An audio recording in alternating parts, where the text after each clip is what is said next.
What a headshot! What a head! How's it, guys? This is Dayvy, FPL, and welcome back to the Fantasy Premier League video here on my channel. Now in this video, I'll be taking you guys through the best midfielders that you guys can get for those drafts. So arguably the most important position. No, I don't have kind of a bias towards the midfielders. It seems like FPL does, because the price points of the best midfielders this season is simply outstanding.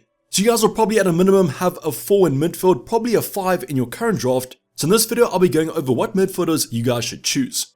Now this is going to be the third video in the best series. We've gone over the underpriced options, the overpriced options, even the best value options. So I've combined all those videos, and this video is going to be a bit of a deeper stats dive. So if you guys are keen for it, make sure those notifications are turned on, because tomorrow we drop in the goalkeepers. But sit back, relax, and let's get into this midfielder review. Use Fantasy Football Fix to help win your mini leagues. Their new Elite XI tool helps you track the world's best managers live, giving you access to the minds of some of the best managers in the world with over 80 top 10k finishers. You'll get game week by game week analysis of their teams, as well as instant team change push notifications from their app, available on iOS as well as Android.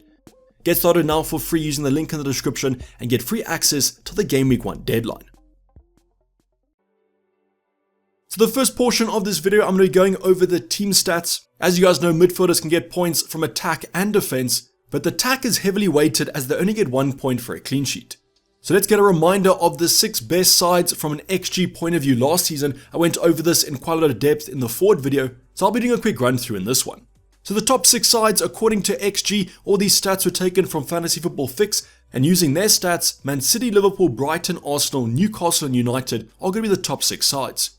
What you guys will also see to the right hand side is going to be the actual goals they scored. Man City with a massive overperformance, 77.1 XG, 94 goals actually. So I don't know what they were eating last season. But taking these 6 sides from a holistic point of view, I can honestly say that most of us probably have a midfield 4 or 5 consisting of these teams. And that's pretty unique, and as mentioned, I think FPL have underpriced the midfielders.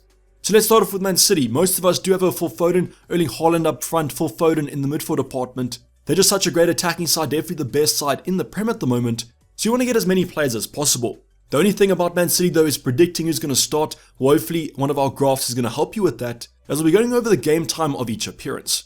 In terms of Liverpool, unfortunately, it's with a heavy heart that I say that I don't have Mo Salah in my Game Week 1 draft at the moment. He's just simply too expensive, and I'm going to captain Haaland anyways. But if you guys are considering some midfielder options, we've got Jota, who's been reclassified as a midfielder, and he might be a nice spicy differential.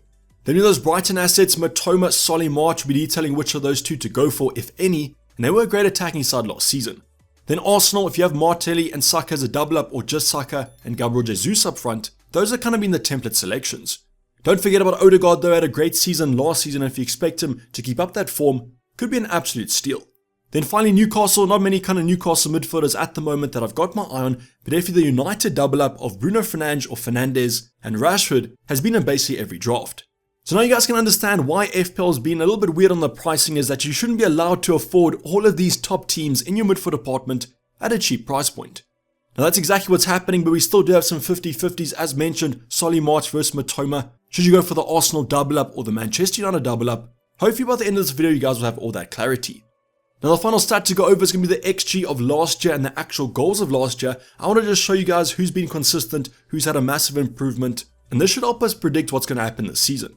So for example, Man City yet again showing their kind of attacking form. Liverpool as well had a great season prior to last season. Brighton, Newcastle, massive kind of boosts, whereas Arsenal and United have been pretty consistent. But generally I do think all of these sides will have a great attacking season, and that's why I would target them. Is there a team that I've maybe missed out on? I know Brentford's a side that narrowly missed out from the XG point of view, but is there another team that I potentially missed out on that you guys are also targeting?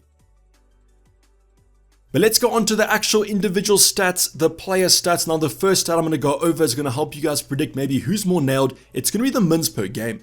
So the graph you see on screen right now at the bottom, or the x-axis, is going to be the games played. This is a maximum of 38 games. And we have actually had a minutes constraint here. That's why Luis Diaz just sneaks in. In terms of the y-axis, the more important kind of graph, it's going to be the mins per game. This should actually be per appearance. Now per game also means per appearance, so this includes if they started the game or came off as a sub, and that'll obviously reduce their game time. So top right hand side, we have our usual suspects. We've got a Bruno, we've got a Salah, Bowen, Saka. All these players should be pretty nailed in your squads, and are pretty nailed in the starting 11s. So Gross comes in as a nice Brighton midfielder if you guys want to go different to a Matoma or Solly March, but I personally probably wouldn't. Nice little starting debate there between Odegaard and Saka. Odegaard slightly edging it in terms of per game time, but both these two options should be getting the majority of minutes.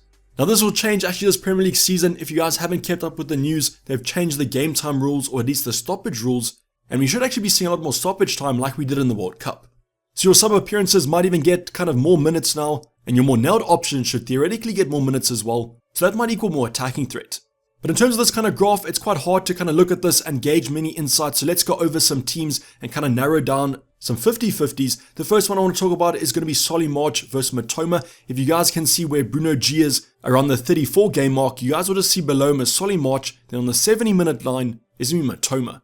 So quite a big kind of distinction between Solly March and Matoma's minutes. Solly comes in with about 80 minutes, Matoma about 70 minutes, which just shows you that he was getting more game time last season. Now will this be the same this Premier League season with all that kind of rotation, all those attackers for Brighton at the moment? I think both their minutes should drop, but if it does stay constant, Solly March might be the better threat in terms of minutes. So that's another 50-50 that we've seen throughout kind of preseason. Obviously very sided towards Matoma. Solly March's ownership is pretty differential, but last season the big thing was the stats were kind of similar, but Matoma was the better finisher.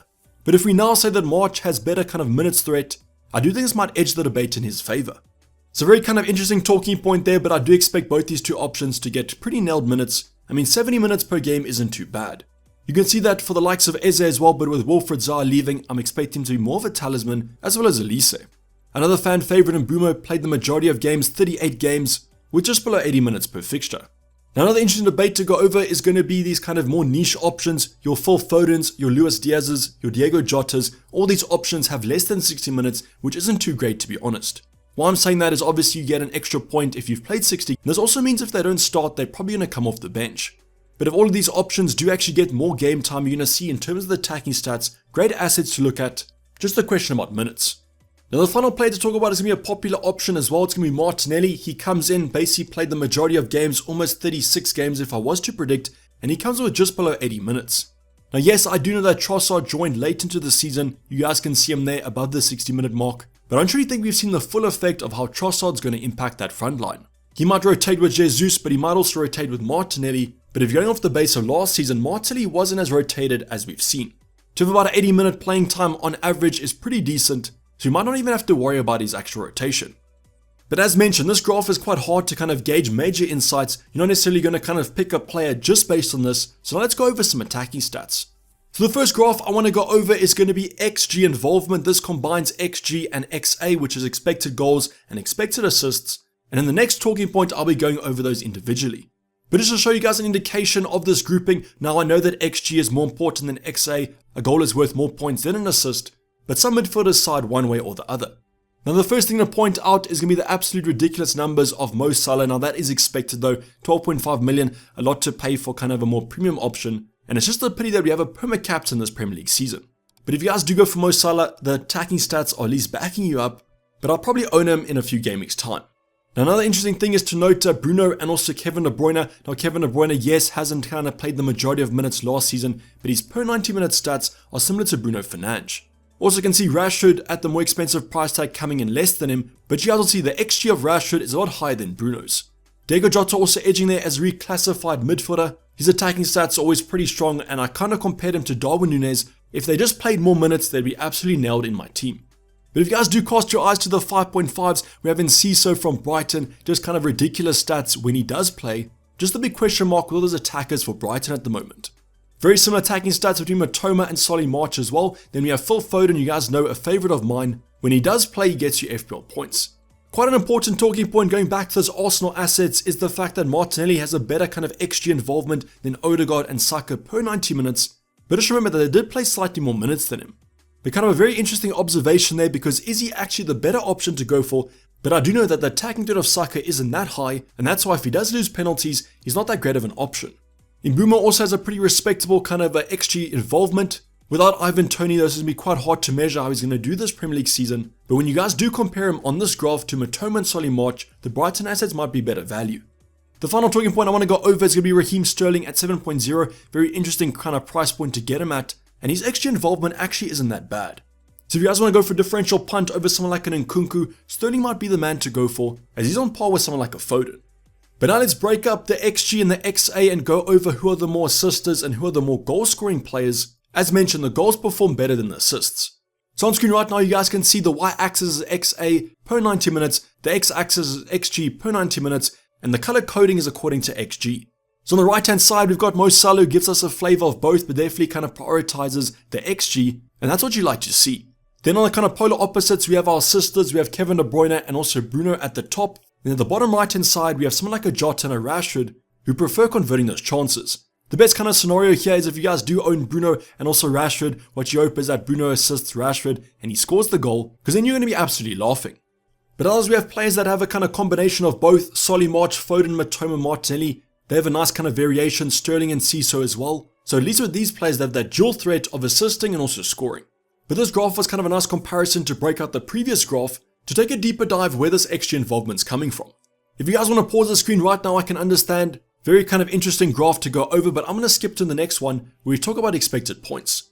So the second last graph to go over is going to be all about expected FPL points. This is kind of a new metric from Fantasy Football Fix. It combines the XG, XA, X clean sheets, all that good stuff, even bonus. And I've taken this over per 90 minutes. So the expected points per game for Mo Salah is going to be sky high, about 7 points per game. That's going to be one of the highest in the game alongside Erling Haaland. So as I mentioned, just a pity that we have a perma-captain this season.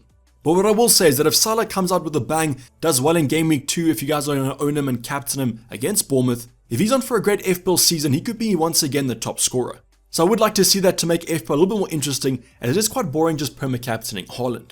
We then have De Bruyne and Rashford with the kind of second highest scoring. Both of them are quite similar, but Rashford has the edge at the cheaper price point, and that's why I do favor him over someone like a Bruno. In Ciso there at 5.5, also showing his kind of threat. That expected points for a 5.5 is simply ridiculous. Then we go on to one of my favorite options for Foden, a player in my current draft, and I always say this, similar to kind of Jota, if they play, they get you FPL points. That's exactly what's going to show you on the screen. Sterling, Martinelli, spoke about them a lot this video, also very good stats from an attacking point of view. Then Bruno and Odegaard kind of edge on edge, with Matoma and Solly March following close.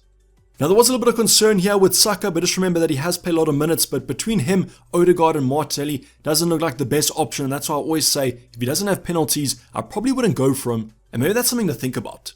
But let me in the comments down below, all of you guys actually going for Saka. I know his ownership is pretty high, but I do still think he's going to have a great FPL season. There are some cheaper options. We have an Eze at a kind of a 5-point metric. A lot of people are saying, should you go for Eze or March or Matoma? I personally prefer the Brighton options at the current moment, better expected FPL points and better fixtures start of the season. Other than that though, we have some interesting options if they do kind of improve form. Grealish, Maddison, these options I haven't seen in many people's teams. And obviously Richarlison, if Harry Kane does leave Spurs, he could be a great asset. But the big kind of talking points here are the fact that Rashford is better than probably a Bruno. The double up is probably the best scenario. Phil Foden has a great FPL points metric per 90 minutes, as well as Diego Jota. And is Martinelli essential alongside Saka, or is Odegaard a better pick? Lastly, Mbeumo has a fairly decent kind of metric, not the best as maybe a March or an Eze, so are we actually overrating him? Now the last metric I want to go over is going to be expected FPL points per 90 minutes. We're now going to compare this to the XG involvement per 90, but this relationship should be kind of constant. So what we should see is as the XG involvement increases, we do see an increase in expected FPL points, but I just want to show this from a comparison reason and to kind of conclude.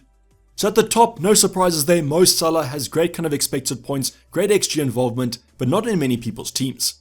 De Bruyne might be an outside punt if he's going to get the majority of minutes, I don't know though. The fact that he was rotated last season against the back 5 does worry me slightly, and Man City do have a lot of games coming up. Marcus Rashford and a Bruno are kind of mainstays in my current squad, as their expected points and XG involvement is sky high. Diego Jota might be a punt late in the season now that he is going to be a midfielder, and Ciso at his budget price point, if he does play, is absolute gold.